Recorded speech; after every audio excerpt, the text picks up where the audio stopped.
विश्व विकास सूचकांक दिवस प्रत्येक वर्ष 24 अक्टूबर को मनाया जाता है। यह दिन विकास की समस्याओं के लिए दुनिया भर में जनमत का ध्यान आकर्षित करने का है।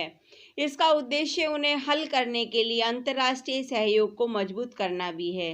इस दिन संयुक्त राष्ट्र व्यापार और विकास की समस्याओं के संबंध में उस काम पर ध्यान केंद्रित करने के लिए विभिन्न कार्यक्रम आयोजित करता है। विश्व विकास सूचकांक दिवस का इतिहास 17 मई 1972 को व्यापार और विकास पर संयुक्त राष्ट्र सम्मेलन ने व्यापार और विकास समस्याओं के सापेक्ष जनमत के प्रसार के लिए विभिन्न उपायों का प्रस्ताव रखा।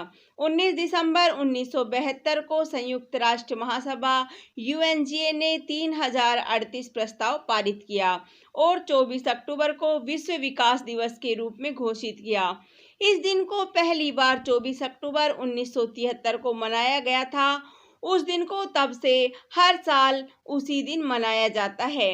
17 सितंबर 2020 को विश्व बैंक ने वार्षिक मानव पूंजी सूचकांक जारी। भारत ने वार्षिक मानव पूंजी सूचकांक में 116वां स्थान प्राप्त किया है।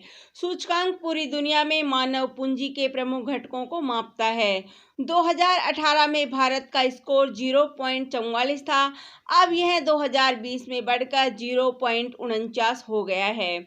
मुख्य बिंदु: मानव पूंजी सूचकांक में 174 देशों का शिक्षा और स्वास्थ्य डेटा शामिल है। यह दुनिया की आबादी का 98% कवर करता है।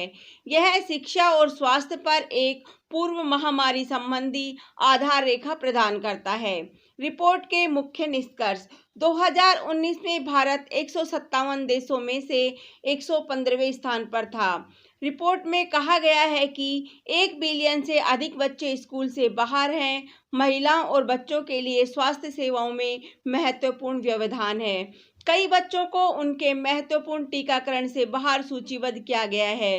रिपोर्ट में पाया गया है कि प्रेषण में एक बड़ी गिरावट आई है और कुल आय में 11% से 12% की गिरावट आई है। मानव पूंजी सूचकांक: इस सूचकांक की गणना 3 स्तंभों के आधार पर की जाती है। वे है उत्तरजीविता, स्कूल और स्वास्थ्य। स्कूल श्रेणी के अंतर्गत सूचकांक की गणना में शिक्षा की मात्रा और गुणवत्ता शामिल है।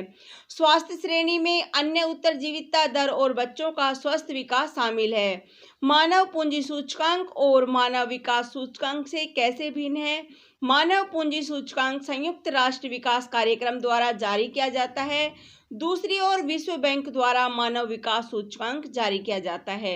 मानव पूंजी स्वास्थ्य को मापने के लिए स्टैंडिंग दर और उत्तरजीविता दर का उपयोग किया जाता है। मानव विकास सूचकांक में प्रति व्यक्ति आय का उपयोग किया जाता है, लेकिन इसे मानव पूंजी सूचकांक में शामिल नहीं किया गया है।